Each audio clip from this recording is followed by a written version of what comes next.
Persons under 18 will not be admitted. What's up, everybody? This is Jeff and Ben from Toking with the Dead and Still Toking With. And Still Toking With. Still Toking With is our live show. Yes. You can catch that every Wednesday at 7 p.m. Eastern. That's Eastern time. Yeah, if you live in fucking California, it's got to be 3. No, 4. 4? Yeah. They're only 3 hours behind. What about daylight savings? Yeah, well, fuck that. We'll worry about that one. Okay, so if you're on the West Coast, you're going to have to look up when 6 o'clock is out there compared to here. Which would be actually 7 o'clock out there instead of here. 7 o'clock? Yeah. Before this is over, I'm going to need a whole lot of serious therapy. You're all fucked up today. Another $1 for the swear jar. I'm always fucked up. You should tune into the show and see really how fucked up I can get. Oh, yeah. Well, opinions are like assholes. Everybody has one. And when you do tune in, you're going to see amazing guests like this.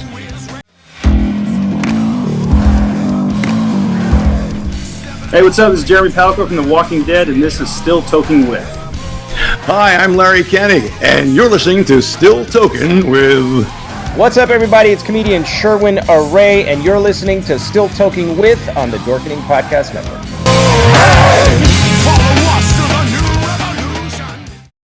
What's happening, everybody? Welcome to another killer episode of Still Toking With. Yeah, you know who I am, so I don't need to say any more about that. But as always, joining us, let's see, we're going to call him the man with the sparkles tonight. Tonight? Every other night. Well, usually you're the man with the flash or the flashy. Yeah, I'm all screwed up because StreamYard's doing some wonky shit and it's aggravating me. So, yeah, I guess. But Mr. Jeffrey Mark. Yes, sir. Happy to be here with you and our other co-host, Jeff. And our guest tonight is one of my favorite actors and one of my favorite friends. So I'm ready to have a ball. Oh, are you? Or, whatever happens. Ah, okie dokie. So hold on. I'm like stuck in something here. Ah, let me out. And I love a parade.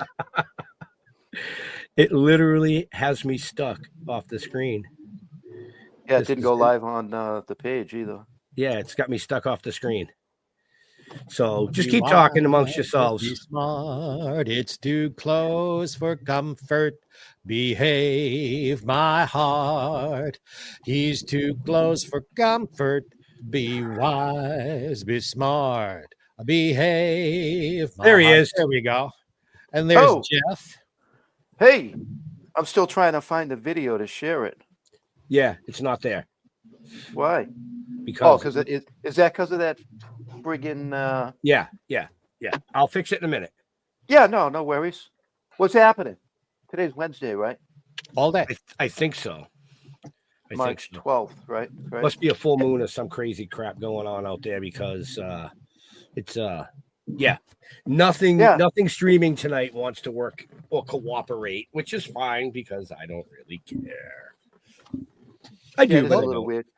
Well, when they go and change shit without letting people know that they're changing shit, it kind of makes it a little bit difficult to do shit.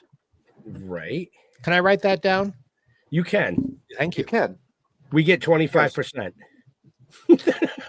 Hey, listen, you guys, Jeff and Ben, you guys did a con this weekend. How did that go? Oh, cons are always fun. They're always fun.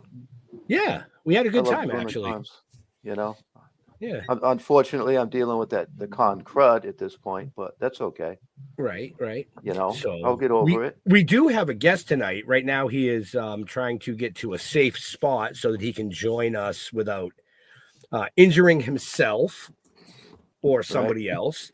But he's that guy that was in that thing, right? Yeah, he was in that thing, and I think he did that stuff with that other guy who was with that chick. Right. He's that guy. They were doing other stuff. So are your cameras still fucking with you? No, I'm good. I can switch screens right now. Oh. So if you want to introduce him, I'll bring up all 4. He can still continue to get to his location, and then we'll all be on the screen, and we can just kind of wait and chat about the con and stuff like that. So All right, cool. So let's welcome that guy that was in that thing, Mr. Rico Anderson.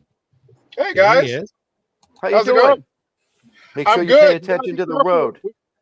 Yeah, no, I'm multitasking, but road is the most important right now because obviously you don't want to crash. Plus, it's rush hour and it's nuts. I gotta say though a couple of things in all that introduction. You got to be careful when you say the guy who's doing that stuff because it's Hollywood and Oh, that's you weren't doing that stuff. You were doing the other stuff.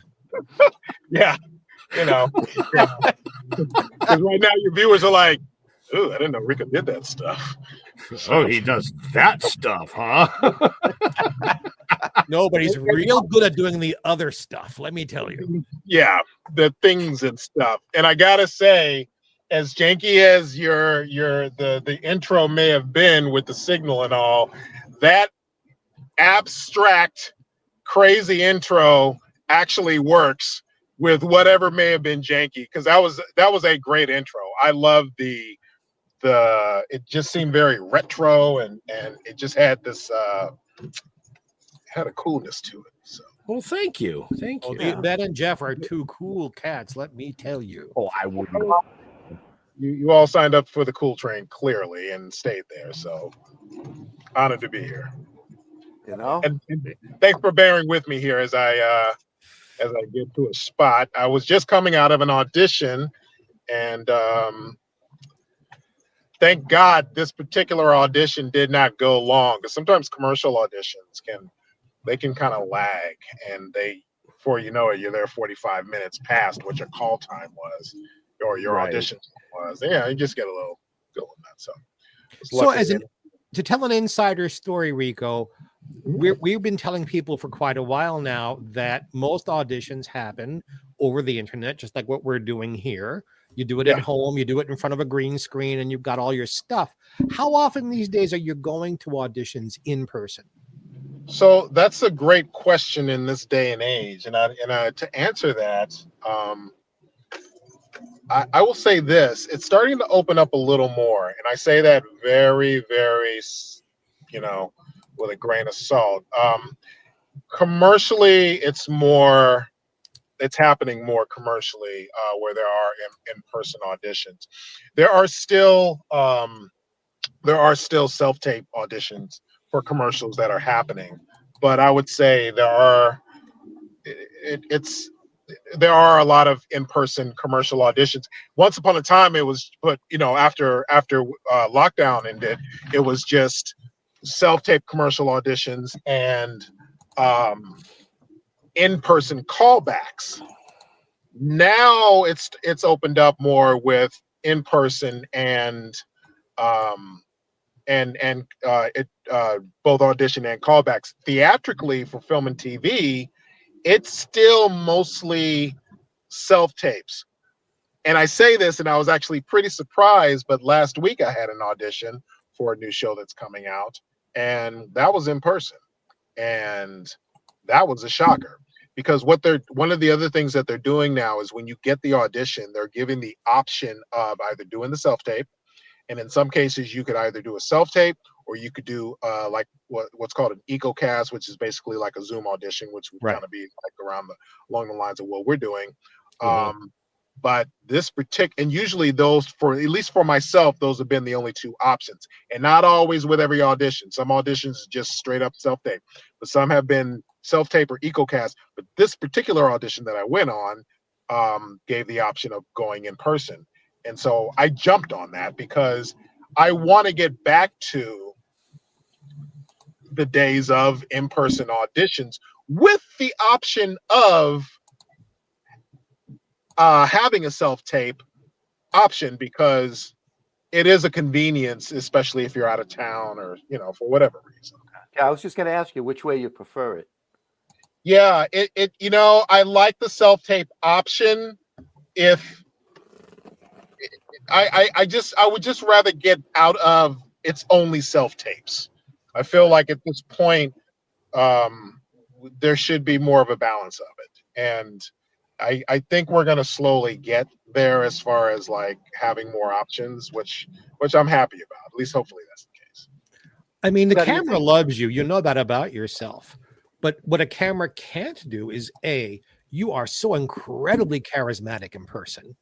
And I don't know if that always comes through it, but also you're very tall. I mean, when we take pictures together, it looks like you're this much taller than I am. And I don't know, would that come through as well on video? You're just a hobbit, dude. Did you call me a hobbit?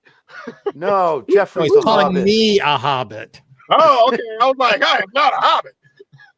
How tall are you? 6'1".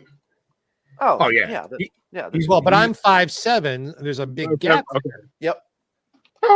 Okay. So wait, what was the question? Did you find your parking spot? Looks like you're close. I did. I'm actually about to park this beast and head upstairs and find a place to plug in, and then I'll be better. Thanks for your patience, folks. Oh, no You're worries. worth the waiting for. You're worth the waiting for. Yeah, we're almost there. But please ask questions. Ask away. For those who don't understand, like, okay, Rico Anderson is a television star and he does films. Why does he have to audition? Is a question I get from people. You mean you still have to audition for things? So would you please answer the reality in show business?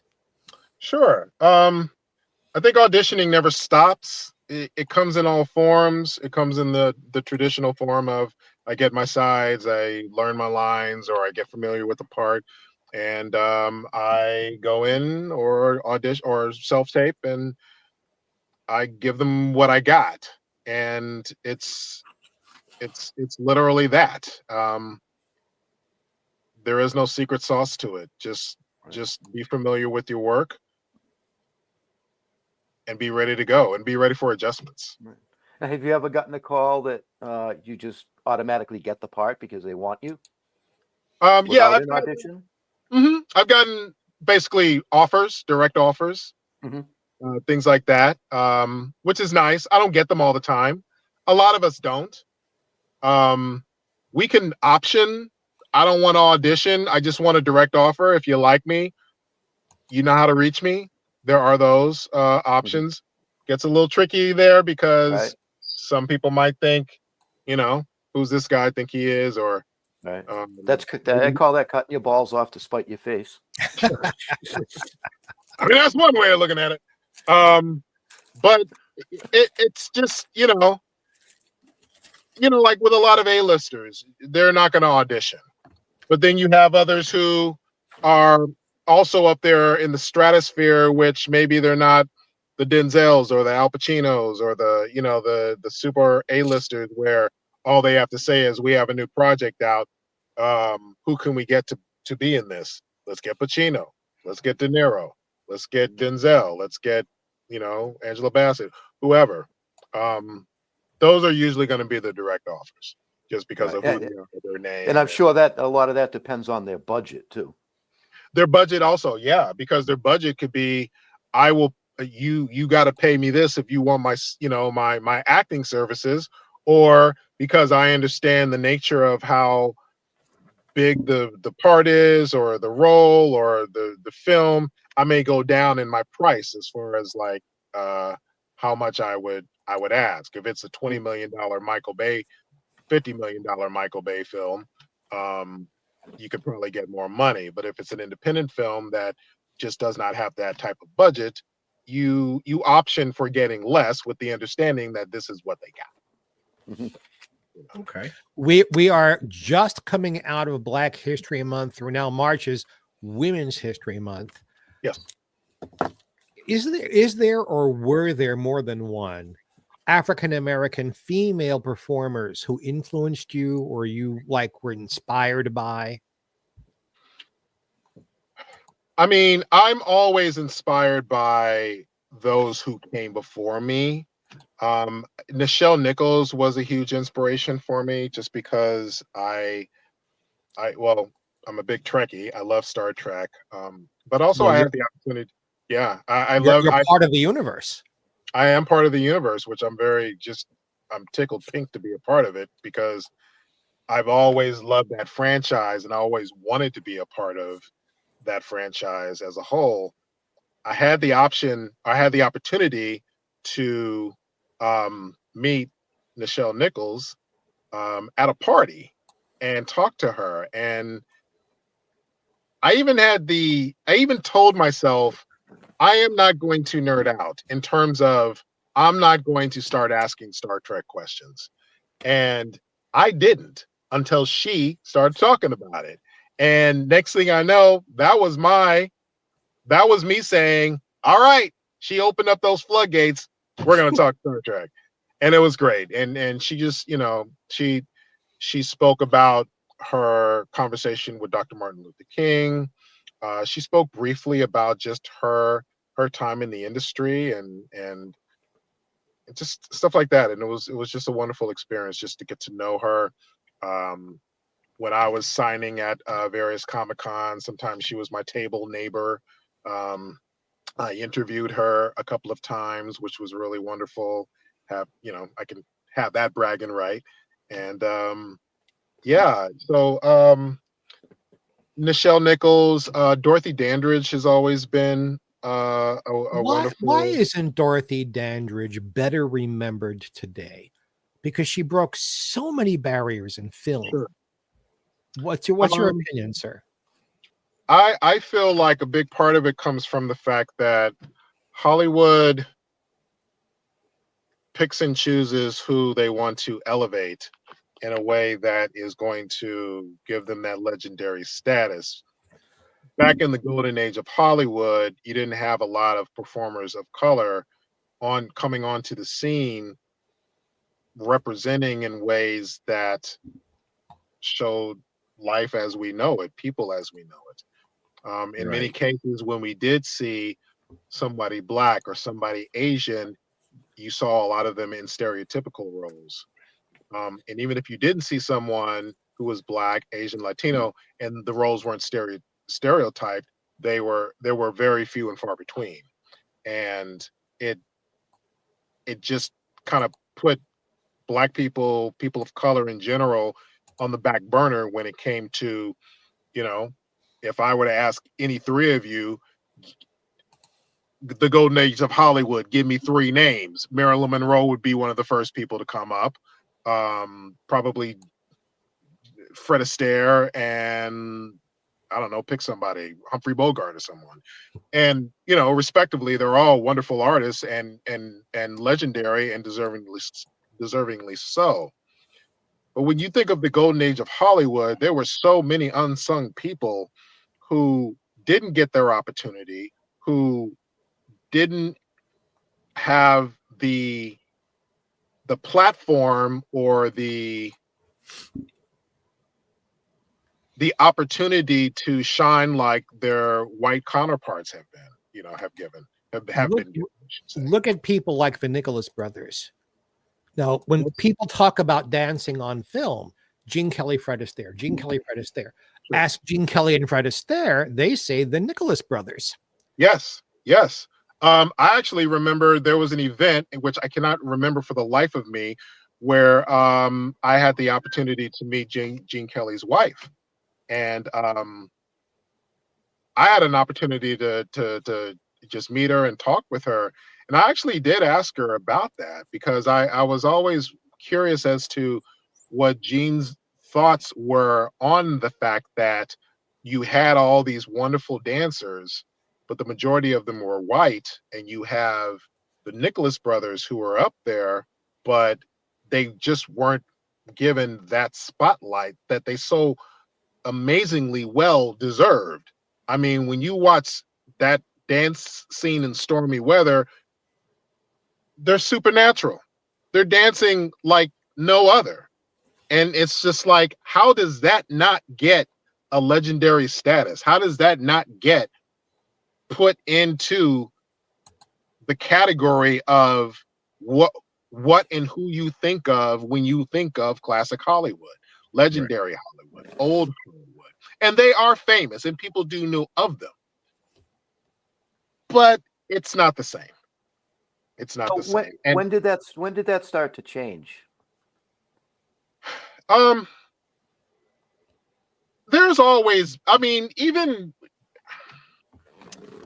slowly has changed. Even when you can go down the list of different shows from different eras, and you'll see Black people and Asians in positive roles. I'm not saying that it doesn't exist, but I'm saying you just don't see a lot of it. You didn't really see a lot of it like you see other ethnicities, mainly white, like actors and actresses. You don't see that. You saw things gradually happening. You saw representation being out there in terms of various shows, but a lot of them didn't get the publicity as well. I know in the 80s things started to change a lot. The 90s was a really big hub for a lot of the shows that were being produced and cast and put out there. Um, it's a slow climb. It has gotten better. I can't say that it's completely eradicated as far as it's there's still a lot of work to be done. Always will be, I'm sure. Do you think, which is unfortunate? Would you think, sir, that Sidney Poitier was the first male African American who was allowed to be intelligent and sexy and break some of the barriers? It seems like when he started making films in the mid and late 50s, it was the beginning of change. And then it took an awful lot longer for African American females to start breaking through. Yeah, I mean, Mr. Poitier was definitely one of the ones who showed the grace, the elegance, the style, the elegance, did things that were a shock to the audience, where it was clearly a shock to the people he was working with. The one famous scene where he gets slapped and then he slaps the guy back in the heat of the night. In the heat of the night. That could, depending on where you are, that could get you killed. That could get you lynched. That could get you thrown in jail. Doesn't matter that the other guy struck first, which would be considered battery. Doesn't matter. The fact that he struck back, was the issue. I would say Sidney Poitier is definitely the one of the templates. But when you look at old movies and TV shows, look at the ones who weren't as famous, who weren't in the spotlight, the ones who played a lot of the minor roles. Maybe they were butlers, maybe they were maids, maybe they had dignified roles like Mr. Poitier, but they only came on and then they left. Or someone like Eddie Rochester Anderson, who could do anything. Yeah, wonderful in everything. But if we remember him at all, it's only from playing Jack Benny's butler. Right. Now, it's interesting you mentioned Rochester. One of the things that I loved about him was his part really lent toward him being able to not so much be a stereotype, but he also got the jokes. He was also able to stick it to Jack Benny. Oh yeah, Rochester didn't take any shit from Jack Benny. Exactly, and it was great to see. There was still mutual respect and all that kind of stuff, and it was all comedy and everything. But and every now and then, obviously, because he's the butler, because he is being employed by him, you would hear him say yes sir and things like that, and there's nothing wrong with that. But yeah, it was definitely a change when it came to what the character could have been at that time. And I love the fact that he was very much on equal ground with the other characters. Absolutely. In terms of who he was and stuff like that. You can look at episodes of Star Trek, the original series, and you'll see Black people sprinkled throughout, aside Nichelle Nichols, and they may have small roles here and there, but they're admirals, they're commodores, they're one of the guys, I can't remember his name. He off the top of my head, he played Richard Daystrom. What's his name? He also played Blackula. Shoot, I know who you Wonderful mean. actor, great voice, just very powerful Wonderful presence, voice. like Paul Powerful. Robeson. And then there's Paul Robeson. You know, y'all know who I'm talking about, though. We do. We do. So Mr. Poitier definitely was in the spotlight as far as that representation. But when you look at those old movies, look at the people who supported, who are more the supporting players. They're there. They're the unsung ones. And they're the ones who I feel like deserve even more, not more, but credit just like Mr. Poitier because of the fact that they were there, they played those parts, and they were a great representation of a part of Hollywood at the time. They're part of almost like a secret portion of Hollywood because they're there and then they're not. But they made the rounds like a lot of character actors. So that would have been William Marshall. William Marshall, thank you. Yeah. You Googled that. Yeah. You're damn right I did. I'm not gonna lie and say I knew that because that movie came out the year I was born. Yeah, I think it was 1972. Yeah. It's very interesting to look at old films, and obviously for the nostalgia and seeing just how things were back in the day, how people lived, things in their apartments, stuff like that. There were some all African American films made, mostly by MGM, that were made for an African American audience. When you were a kid growing up, did you see these films and say, "Oh, I can relate to that"? You want to get that? No, I don't. I turn my phone doorbell. Don't want to get that at all. I'm talking to you. Put them on speaker. They know they're not supposed to call around this time. I did, and I tell you, even at a young age, I always wondered, why are we just bunched in this one particular genre? Why aren't we more branched out? Why aren't we more amongst the Marylands and the Bogarts and the Edward G. Robinsons and just all the legends of that time? Why weren't we more eye to eye? Why weren't we more co-starring with? Why didn't we have more of that?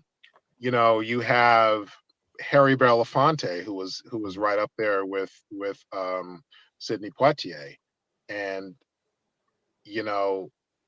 along with his activism, he was a brilliant actor and of course brilliant singer. But even he, with all of his brilliance, did not get fully the accolades that he should have gotten, the publicity, the fame. You're starting to see a little bit of that in the last 10 years, I would say, with guys like Denzel Washington and sure. I'm drawing blanks now. That's because you have a FIBA. Yeah, I do. Real quick, Lawrence Fishburne and those those actors. You're still sitting in your car. I am. I need to take my butt upstairs. I was going to say, on my phone. I was going to say, you're in California, you're probably sweating to death in that car. No, I'm good. No, I'm good, guys. No, I mean, listen, those guys. You're gonna have the Denzels and the Lawrence Fishburnes and all those characters who definitely represent. Michael B. Jordan today is one of the top actors who's up there in the spotlight. Reggae Jean Page from I hear from younger African American actors. Oh, Rico Anderson was someone who inspired me when I saw him up there. So it's every generation gives on to the next. Especially since he was in Star Trek. I mean, Oh man. See, now you guys are all nerding out about Star Trek. I'm going to nerd out about SWAT. Oh my God. Well, first of all, I guess I'm aging myself here, but I remember the original SWAT.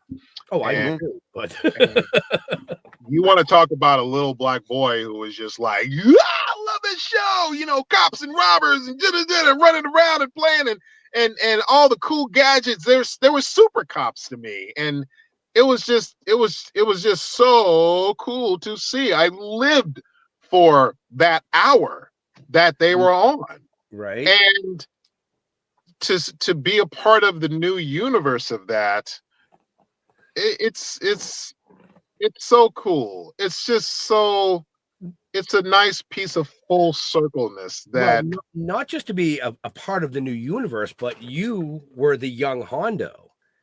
So, I mean, that's spotlight. That's, you know, boom, right there. That wasn't like, hey, he's off in the cage over there cleaning weapons. I mean, you know, you got to portray Hondo. Badass. So for people who don't know, I played on the show, I played Shamar Moore's father in flashback scenes where Oba Babatunde, Emmy Award winning Oba Babatunde, brilliant actor, singer, brilliant. Yes, he plays Shamar Moore's father present day.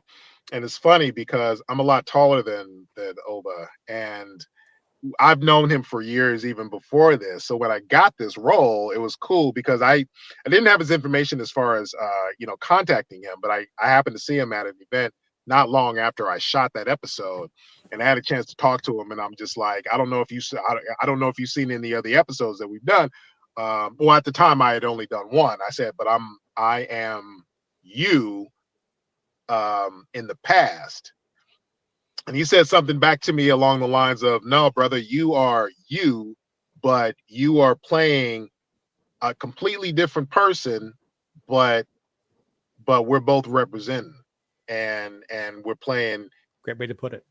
Yeah. Right. And you know, he's just a plethora of wisdom. So next time you see him, ask him about working with Liza Minnelli, because that's where I first met him many years ago. Oh wow! Okay. Well, see, that's the thing. I'm stepping out now. That's the thing. He's worked with so many, and you know, he's got stories on top of stories. It's just great being a part of that, and being able to say that I'm part of something that that I grew up idolizing, just like Star Trek.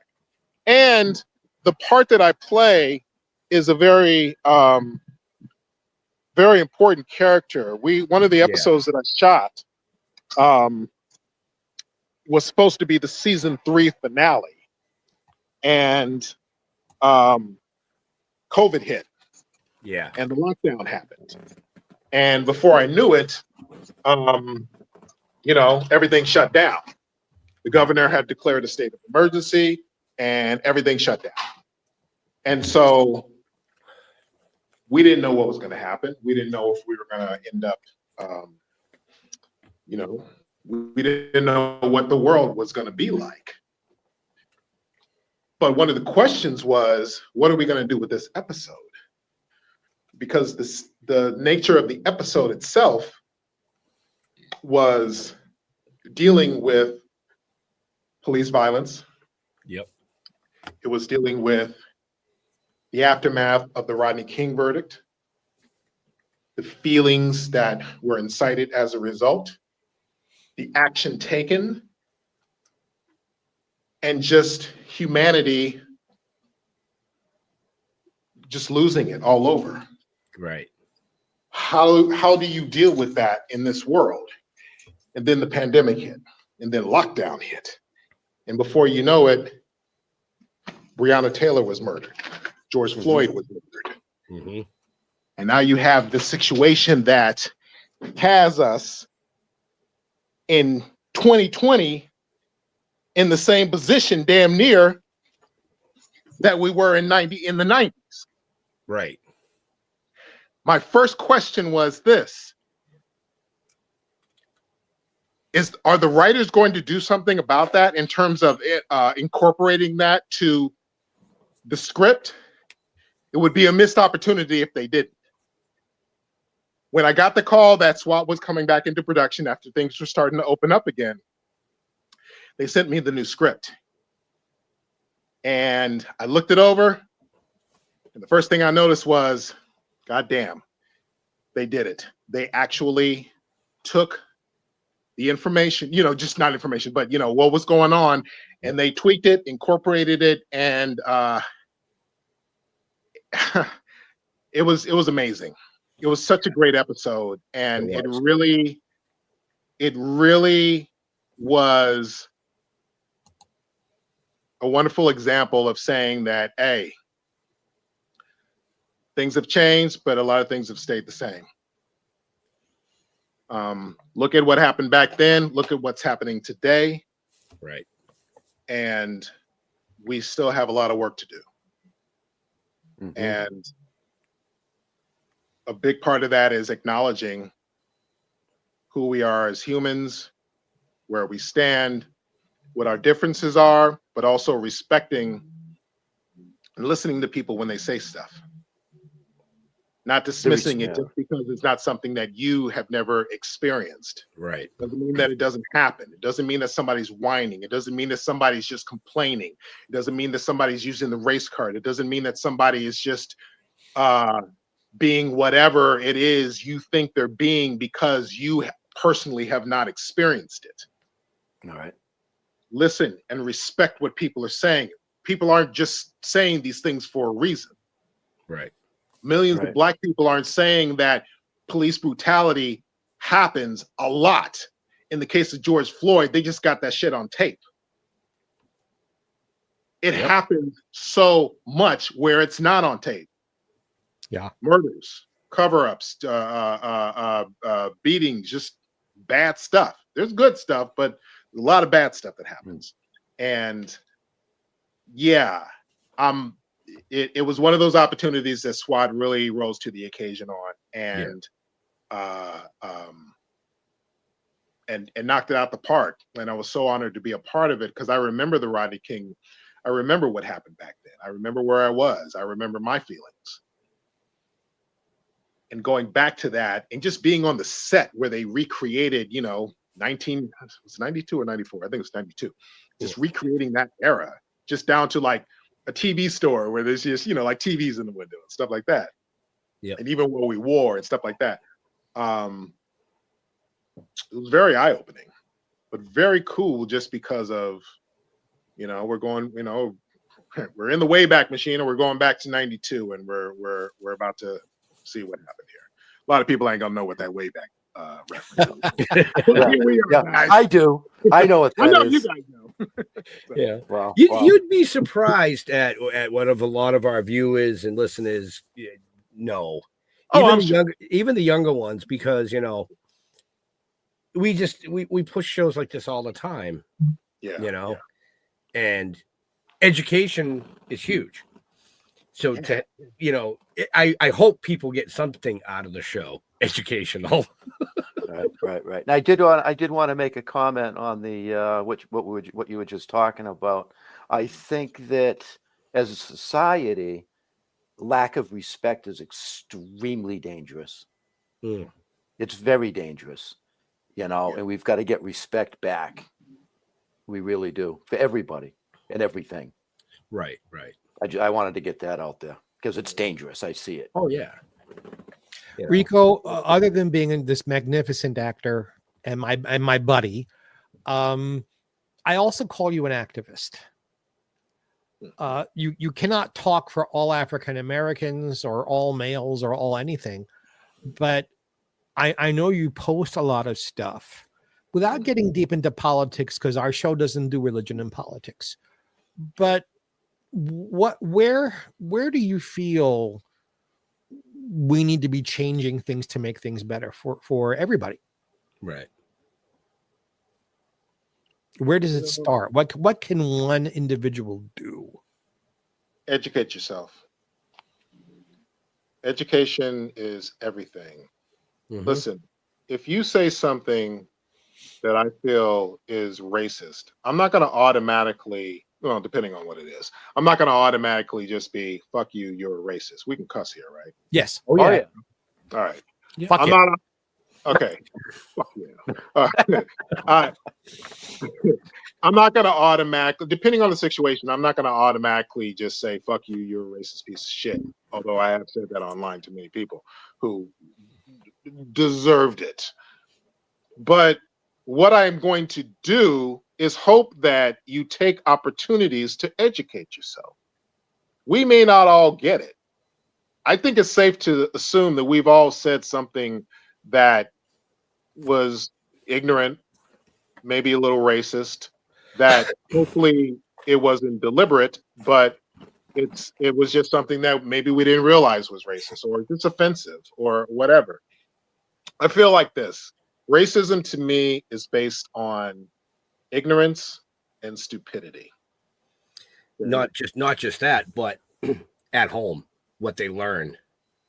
Because I'm 53. I'm going to be 53 years old this year, and I was brought up in a house where your skin color did not matter at all. You could have been African American, Chinese, it didn't matter. If you were a good person, you were a good person. Right. If you weren't, then you weren't. Right. So even nowadays, when I hear something racist, I'd be the first one to turn and go, exactly what you said. You're a racist piece of shit. And I don't care what color they are when they said it. Because I was just brought up, so I think if more people taught their children that doesn't matter, I think that would help a lot in the education and breaking a cycle. Agree? Well, Disagree? Sure. No, I agree with that. I do feel like, though, race should be an important thing to discuss and learn about. And race should matter in the sense that I am Black and there's nothing that is going to change that, and nor would I want it to. I have a right to celebrate any way I want that should not have any effect on you in a way where you feel like you would have the audacity to speak out against it. Black History Month is a very interesting month that brings out the weird ones where they feel like they can say stupid things. See, this is where stupidity comes in, where they can say stupid stuff like, well, when are we going to get a White History Month? Or why Black History Month is just racist because it's race baiting and it's doing all these things. And I'm like, how is my celebration offending you? How is my celebration of my culture making you feel like you have to speak out against it in the way that you're speaking out?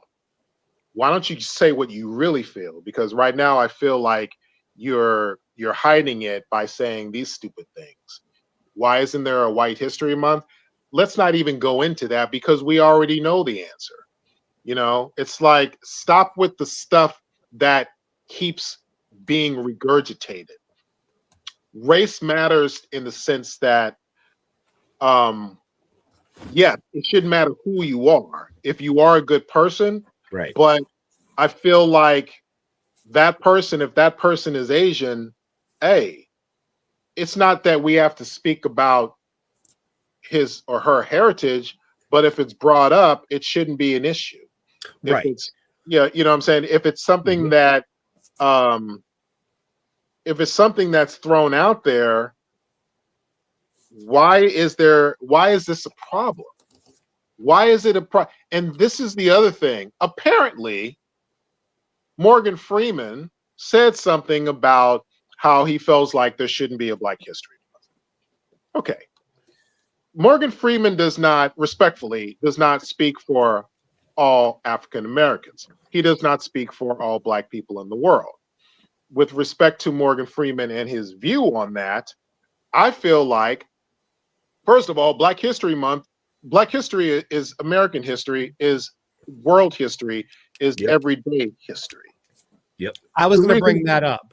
When you and I, when they did the Black History Month thing at the Hollywood Museum and walking the red carpet, like, why are you here? Which is a strange question to ask anybody anyway. Why are you here? I'm walking the red carpet. I was invited.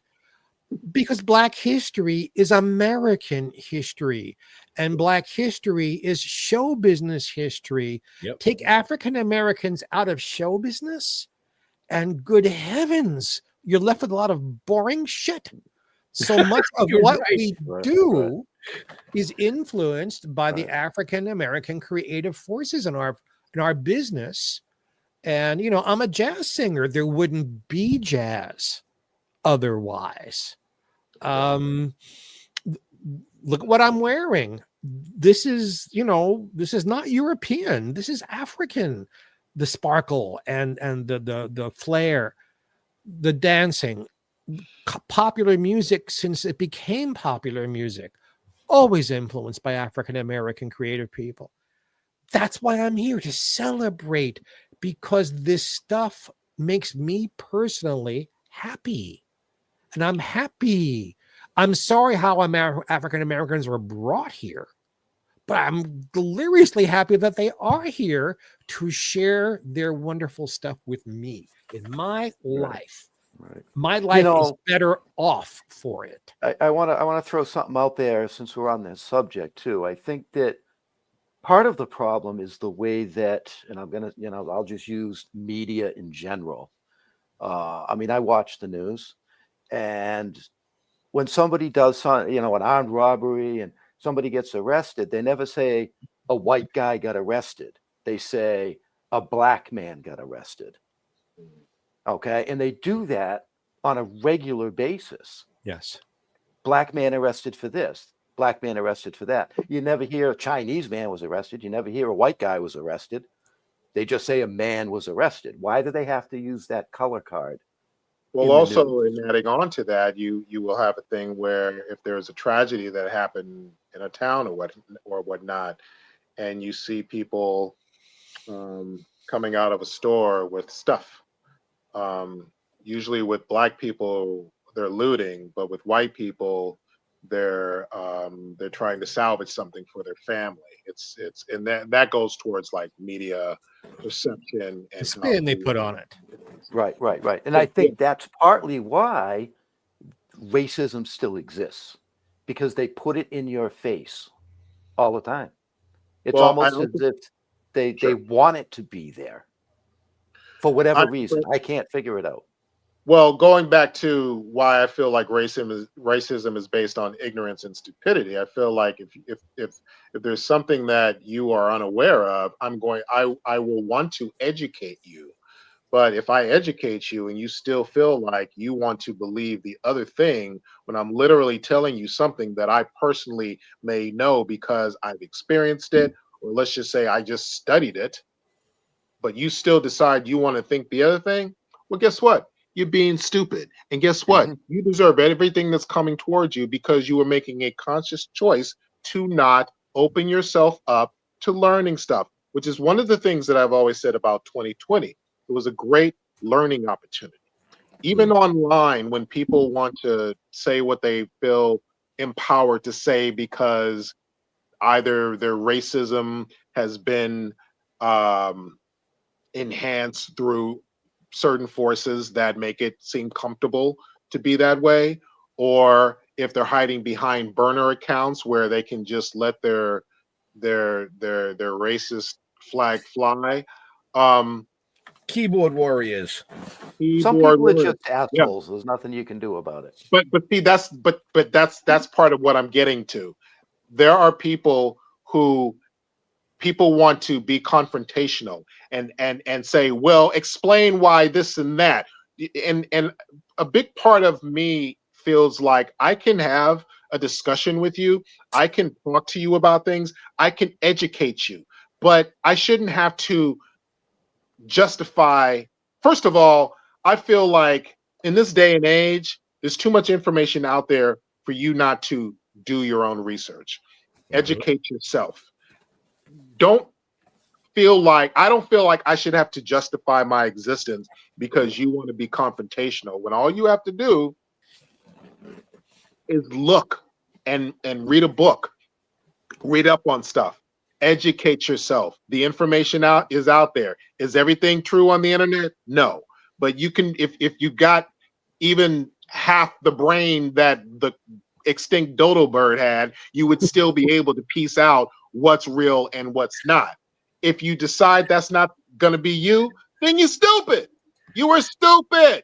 You're a dumb piece of shit. In this day and age, that makes you a lot of different things. A white supremacist Nazi supporter. It makes you a lot of shit. It makes you a lot of things. Yep. And I feel like just educate yourself, people. Same with me. I have to educate myself on matters of other races. If you're LGBTQ, if you are a woman, I need to educate myself. And if somebody is wanting to tell me what's going on or correct me on something, I'm going to shut the fuck up and I'm going to listen. And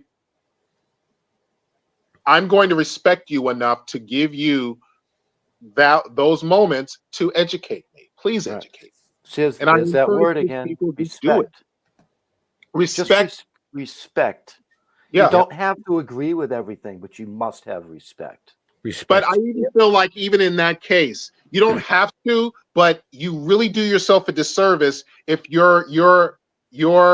if you deciding you don't want to agree comes from the fact that you have either a cult mentality, I think people know what I'm talking about, or you have this thing about you that just won't accept that you were wrong.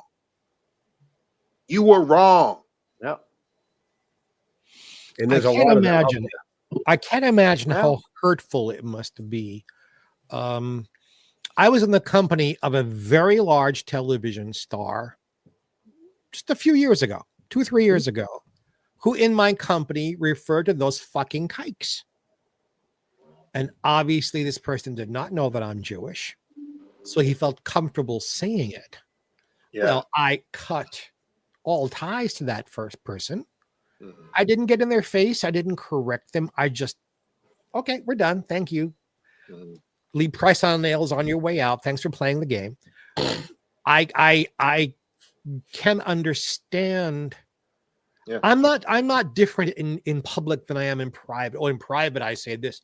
No, I'm Jeff. I'm Jeff wherever I go.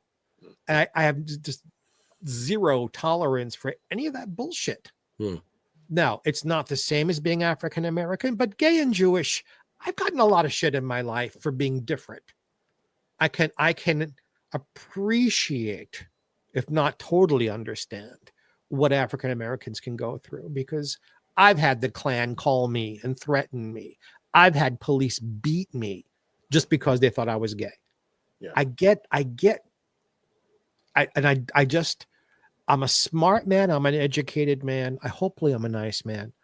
I can't wrap my mind around hatred, wholesale hatred. You dislike a person, go ahead and dislike them. If someone's an asshole, walk away. But wholesale hatred, it's insane. It is a form of insanity to me. It's why I love hearing Rico talk on the subject. You can hear the passion in his voice. Yes, I love the passion. That's why I haven't interjected. Usually, we do all the Q&A stuff and bring up all, but I didn't interject once this evening because of the passion. That's a message right there. So when people listen to this later, hopefully they'll wake up. Hopefully they'll educate themselves. And just one other thing. In terms of what you said, hopefully they wake up. Be woke. Yes. It's not a bad thing. It's not the twisted definition that has been thrown out there. It's actually a beautiful thing because it literally is you being aware and educated, and it gives you a better understanding. And that's literally it. It's nothing else. And it doesn't just pertain to Black people. It pertains to anybody who just, if you don't know, then now you do. Stay woke, stay educated, stay informed, stay alerted, stay ahead of what may be trying to twist your mind into thinking otherwise, gaslighting you into thinking otherwise. Just educate yourself. Education is a beautiful thing. You never stop learning. So educate yourself. It's like, you know, you're tall, you're short, you're fat, you're gay, you're black, you're this, you're that. It's everywhere, and it could be disgusting, to be honest with you. And like you said, it's education. You know, I do my best not to have any issues with people unless you're a fucking dick. There's a lot of them out there too. And there's a lot of them out there that just don't give a fuck. Yeah. Right. Oh yeah. Who just said hi? Who is that? Basic from YouTube. Hey, So what happened at the beginning of the show is we stream to 30 plus platforms simultaneously worldwide with the show. Cool. And something changed in one of the back ends that kicked two of my main pages out of StreamYard, and I couldn't get them linked back in. That's why you saw me for like the first 10 minutes.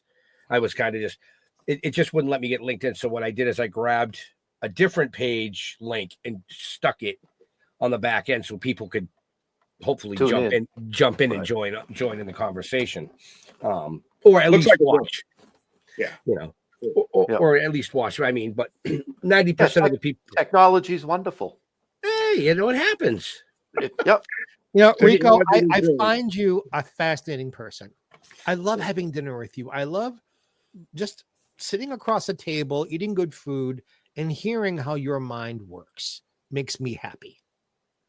And our radio project needs to happen. Rico and I have got an idea. Well, it's Rico's idea, but we're gonna be doing something special. Shh. I heard you signed an NDA already, so shh. Snipers are on the roof. Yeah. Rico, Plugorama, what is coming out or is out, or where will people be able to enjoy your incredible talent?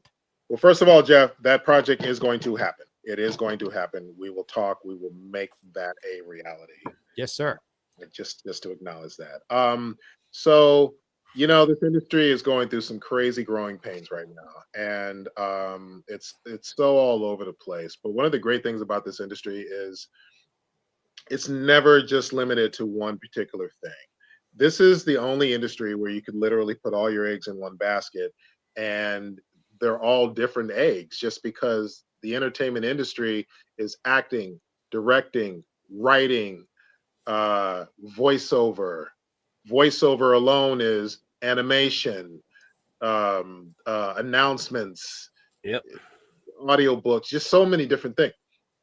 So there's a lot of options. There's a lot of things that are happening when you're not just trying to audition for the next on-camera role. So one of the things that's happening that I'm very honored to be a part of, there's a new show on Amazon Prime that's coming out called Countdown, which was created by Derek Haas, and who was also a part of the FBI franchise, FBI International. And also he was in charge of the Chicago franchise, Chicago Fire, Chicago PD, Chicago Med. He's left all of that. Now he's partnered up with Amazon for a new series called Countdown.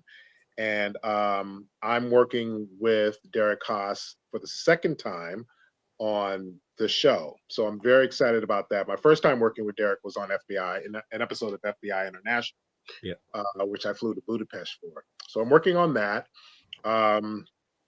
I also have a couple of other projects that I can't speak on that's in the works that that I'm really, really excited about. And I'm working on some voiceover stuff as well. Nice. And I heard you guys mentioning Comic-Cons earlier in the show. I toured to various Comic-Cons as well, got my signing table, my whole setup and all that kind of stuff. So I have some Comic-Con appearances coming up. One of them is WonderCon in Anaheim, California, which is going to be coming up. I'll be there all weekend, signing table, 2 panels. I'll be at Wonderfest in Kentucky, which can't remember the dates, but people could go to I think it's wonderfest.com or .org. Check it out. If you're on Facebook, check out Wonderfest. You'll be able to find the dates there. I'll be there along with Robin Curtis from who played Savick on Star Trek. She'll be there. Frank Dietz from a plethora of films, as well as a film that he wrote that I actually met him on called I Hate Kids. That's happening. And there's a couple of other cons as well. Rocketown Comic Con in Lompoc, California. And gosh, there's another one. Oh, the Hollywood Show, which I'll be a part of in late September. What the fuck? Those are all out there. When are you going to come out to the East Coast? Well, that's a damn good question. See, as soon as we can connect him with one of the promoters out here that we know, right? Listen, please let me know. You know, one of the I want to tour more outside of California, and obviously I'm going to Kentucky for Wonderfest, but yeah, I would love to come to the East Coast more. I did Diversity and Inclusion Con last year in Philly, but I've never done any con in New York or DC or anywhere out there. I'd love to be out there, though. I'd love to be. I think you'd be a great fit for the Vermont Sci-Fi Fantasy / Horror Expo. Oh, when is that? That is April 25, 26, and 27, or 26 and 27. Okay. 26, 27. Yeah. I think he's full this year for talent, but when we go up, we can talk to him. Yeah, usually closer to the date, they're usually pretty full, especially when it comes to bringing people in from across the. Oh yeah, but you could be somebody that we mentioned to him for potential for next year. For next year, well, listen, I would appreciate that for sure. I would love to. I'd love to get out there more, definitely. Well, I'd just like to meet you in person because Jeffrey Mark says you buy dinner. I did not. What? Oh wait, no wait. You like to go out to dinner? Oh, that's what it was. My bad. Hey, you guys get me in that con, I'll buy dinner. There you go. Dinner's done. Nice. That was great. So yeah, and listen, I'm saying all this and I could book something next week. So that's one of the great things about this industry is it's so unpredictable. Right. So many, you just never know. You just got to be flexible and just be ready. And hopefully you're in a position where you can have those opportunities and take those opportunities. I'm blessed enough where I have that flexibility. Not a lot of people do, life and jobs and family and or family commitments and just so many different things. But I've been blessed to be able to have that open option to do some really cool things, which again, this industry is so many different moving parts and there's so many different versions of what is the entertainment industry, and touring to different cons and signing and meeting fans. And what's beautiful about Comic Cons is it's still sci-fi, fantasy, horror, and all that, but it extends a lot into other genres, like cop shows and true crime, culture, a lot of pop culture. Yeah, that's the word I was looking for. Pop culture, yeah, and so even cartoons. Yep.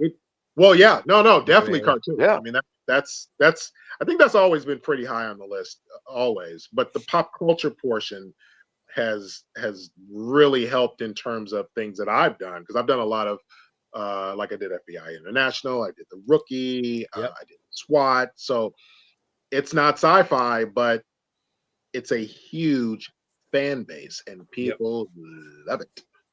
Who did we just meet that was in Star Trek? Oh, Alan Rook. Alan Rook, yeah. Oh, okay. Captain Harriman from Star Trek Generations. Yep. And also famously from Ferris Bueller's Day Off. Oh, or, in my case, Rabbit from Twister. Oh yeah, that's right. Yeah. Yeah. But just for all our viewers and listeners, make sure you check the show notes up above or down below, depending on where you're watching or listening to us, because all of Rico's information is in there. So if you're interested in seeing him at a convention or want to get him to a convention, it's all right there for you. Pitch me. I did. Thank you. Nobody went.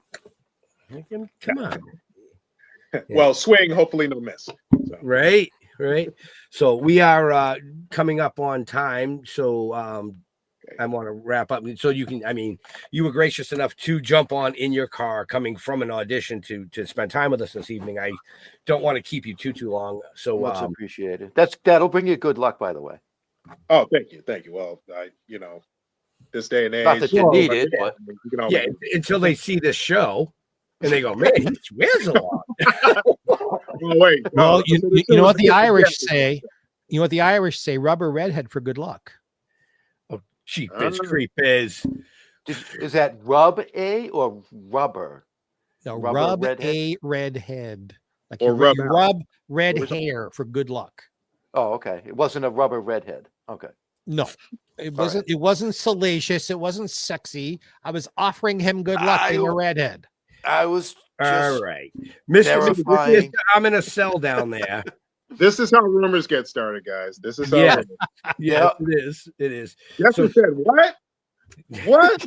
Jeffrey, Rico, I don't think anyone is ever going to make that rumor about you. It's just not going to happen. No, it's about you. That's not a rumor. Come on. All right. I have a question, Rico. I have a last question for you. Yeah. So you're this big, tall, muscular, handsome, macho actor guy. Yeah. Made my day. And has there ever been a part you wanted where they said, "Oh no, you're too big and handsome and macho we need someone who can play the wimp, who can play the nerd." Have you ever lost out because you're so physically imposing? Well, first of all, I appreciate the compliment. The muscular, handsome, hot, gorgeous, drop dead, sexy. All right, I know I'm adding, but no, I was thinking all those things. I just didn't want to embarrass you in public. I've said these things to him privately. I just didn't want to embarrass him in public. My hair barely got through the door as I was walking in. So, oh boy. So I remember at the beginning of my career, I was told that I would probably only ever get cast as the security guard or the big jealous boyfriend or the big thug or the guy who would just be stereotyped and typecast into one particular role. And I've been wanting to act ever since I was 6. And I knew this when I was 6 that I wanted to do this. So I knew what type of parts I wanted to play. I knew the people that I saw that I was inspired by, that I really wanted to play roles like what they played. So when I hear stuff like that, and especially when I heard it from that person, and I've heard worse, I've heard people literally say, "I don't think you have what it takes to cut it in this business." I had a best friend who said that, who is not my best friend anymore for that and reasons. But when I hear stuff like that, on the inside I laugh, but on the outside I just let them know I don't respectfully agree with you, because I know what I want to play, I know what I can play, and just because I have a bit of size to me doesn't mean that I can't play the things that I want to. I'm going to fight to play those roles, and it's not that I don't mind or have an issue playing the security guard, the big boyfriend. I played a lot of cops, like in my early career where I've had 1 or 2 lines and something. I played a lot of cops. Grateful for the work, love the experience, would not change it for the world. But I knew eventually I needed to grow as an actor, and eventually I wanted to play the big roles. I wanted to play in the big pool with the big boys and girls. I wanted the meaty roles. I wanted the recurring roles, the guest star, the series regular. You make a transition from that into that. And sometimes, the auditions are slower. But I knew that that's what I wanted to do. Big part of me fighting had to do with the fact that I had people who felt like I couldn't play those roles. But one of the things as an actor is when you get a rep, when you get an agent, get one that gets you. Get one that is like, you've got what we're looking for. We're going to fight to get you in those doors. We're going to submit you for stuff. We're going to stand strong on things. Sometimes you have to bite the bullet and take certain roles, just to build your resume and things like that. Again, cop roles are things that a lot of actors end up playing a lot of because it's just so many cop roles in different shows and stuff. Nothing just wrong about every single show out there. Yeah, exactly. But you can only. I feel like you can only play so many cops. If you're trying to grow in this business, you can only play so many cops at that level. Right. I'll play a cop and I'll be a series regular and play a cop. I don't mind. But I want to grow. And I don't want to listen to what somebody said.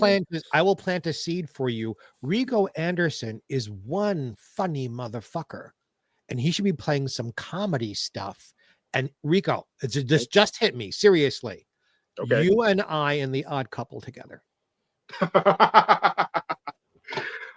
That would be a hilarious. That. Think All about right. Let's put that out in the universe because that would be a hell of a show. It would that be would odd. be a hell of a show. You would never think to pair us. You know what I'm saying? And that would be a hell of a show. Now I've done comedy. I've been actually blessed to have done some really cool comedy that in a way where I personally even questioned whether or not it was something that I could do. But it was a challenge, and I love a challenge. When somebody says I can't play certain roles and I can only play those type of roles, a boyfriend, a security guard, to me that's a challenge. Right. Challenge accepted. Let's go, because I'm about to prove you wrong, and I'm about to even do more. You know that saying, I'm about to prove them wrong and take pictures or something like that. But kick ass and take names. I'm gonna do it and do it twice, huh? Kick ass and take names. Kick names and take ass. There you go. There you go. See? Right. Yeah. Here, hold my beer. So, Jeff. Yeah. Well, you got the same attitude as like me and Ben and a lot of people that we know. Don't tell me what I can and can't do. That's up to me. Yep. You know Don't tell me, because guess what? Now you done messed around and unleashed the beast. I'm about to go out here and now I got to do it. Yeah. Right. Yeah. Right. Those who know Jeff and I know very well that that actually happened to us with a very, very huge TV show and writer for the TV show. And we battled that motherfucker for 2.5 years. Wow. They spent millions with their lawyers. We spent a lot of time. But being from the Boston area, don't tell me I can't do that. Kiss my ass. So, Jeff, last questions for our amazing guest. I got one last question for you. What is the one place on the planet that you really need to visit? Africa. What part of Africa? Africa's a big place. It is. I mean, I want to go to Egypt just because I've always loved, even as a kid, just Egypt. I remember seeing the King Tut exhibit when I was a little boy. I grew up as a little boy in Chicago, and my great grandmother actually worked at the Field Museum where the King Tut exhibit was first touring, and I was able to see it, and it just blew me away. I've always been a lover of just that, and I want to go to Egypt. I want to go to Ghana. I want to learn, I haven't taken any DNA test yet, but once I do find out where my ancestors came from, I'd love to visit that wherever that is. I'd love to kiss the ground and say hello to where my ancestry started. So I would say Africa. I mean, there's a lot of places I want to go, but Africa. That's like a 2-month trip. Yeah, I probably have to do like Disneyland and come back and complete Very good. I mean, Egypt's in my top 10, so I'm right there with you. Yeah, Egypt definitely. But Ghana also. I really want to. I want to visit Ghana as well, and yeah. I want to go to France. I want to go to France also, and I want to go to Indonesia as well. And I know I want to go to. I've never been to London. Like I want to travel. Yeah. So, yeah, but Africa is definitely. I've been to the Caribbean. I'd like to go back. Caribbean's nice. Yeah. Nice. Yeah. That was not your normal question though. I was waiting for like a pizza question or an animal question. You went worldwide. Pizza. What topping would you be? I mix shit up. Yeah. He's delirious. It only took you 6 seasons to start doing it and messing with me. Keeps things fresh, guys. That's right. But on that note, folks, we are over time, so we do have to let Rico go because like I said, he was nice enough to jump on this interview from his car, coming from an audition for something we don't know. He won't tell us, but it's okay. He had to sign an NDA when he walked in the door. I talk about snipers. They got snipers too. Yeah, they do. They got snipers on the snipers. So, and they probably are related. So there you go. So listen, being nice had nothing to do with it. I wanted to do this, and I was honored to be on, and I'm glad that we were able to work it out and make it happen. I wish my setup was a little different. I've been holding the phone up this whole time, but I'm glad we were able to work it out. Listen, I don't know if you invite guests back. I would love to come back. So we do when they have something new to talk about. Okay. Right.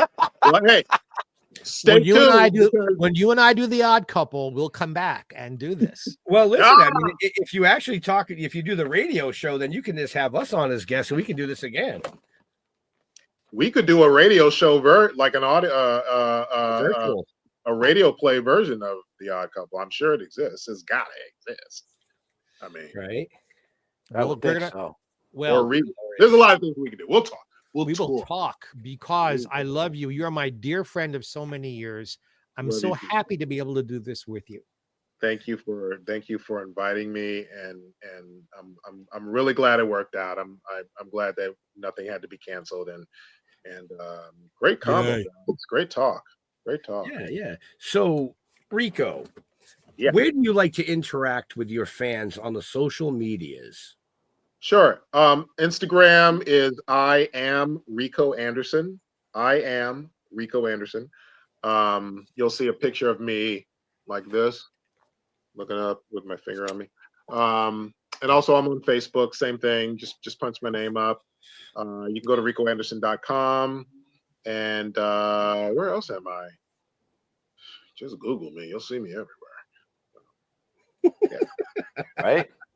He says, just Google me. You'll see me anywhere. Google me. Yeah. Oh, But that's the main. Those are the main things. Follow me on Instagram, peeps. Follow me on Instagram. Do that and do it now. Do it now. I just did. Okay. Put your kid down. Do it now. Mr. Jeffrey Mark. Jeffrey Mark, GEOFFREY Mark on Facebook. Jeffrey Mark Showbiz on Instagram. Jeffrey Mark on Blue Sky. LinkedIn, Jeffrey Mark. So wherever you find Jeffrey Mark, you're going to find me. And I always want to hear new ideas from the fans. So let us know what you'd like to see on Jeffrey Mark Plays Ella, my other show, or on this one, or anything else. Because without you, we don't get to do this. So as I always say on my end of things, God bless and have a happy. Ooh, I think I just had a happy. Go to stilltoken.com. All our links for all our socials are there. Token with the Dead on Facebook. And be sure to check out the YouTube. Everything is archived on the YouTube channel. And the animation is now on YouTube. That went up, a week ago, I think? Yep. Yeah, about a week ago. So you can go check that out. Let us know what you think on that. Be sure to subscribe. You know, don't just go there and be a nobody that we don't know anything about. If you're going to watch the shit, at least fucking subscribe. Support, people. Support. That's right. Comment. See, Rico's got it. Just comment. And comment. Absolutely. Let us know. We like to hear the You know comments. what I mean? If got you one think job. if you think it's dumb as fuck, just say that because we'd appreciate it. Right. Right. So again, we want to thank Rico for taking time out of his busy schedule to come up here and chat with us. Like I said, you never know where the show's going to go, folks. So, and Rico, something I usually mention prior to the show is if you say something you shouldn't say, the agent's going to call you, not me. So, I like it.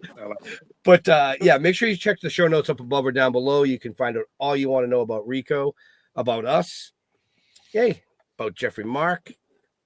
But yeah, take a gander at stilltoking.com. You'll find out everything from the novel to the comic book to the TV series to the animation to the show. They're all cataloged there. So with that being said, to all our veterans and first responders, we want to thank you for doing what you do so people like us can actually come up here and do what we do. Stay safe. We'll see you next week. We're out of here. Peace.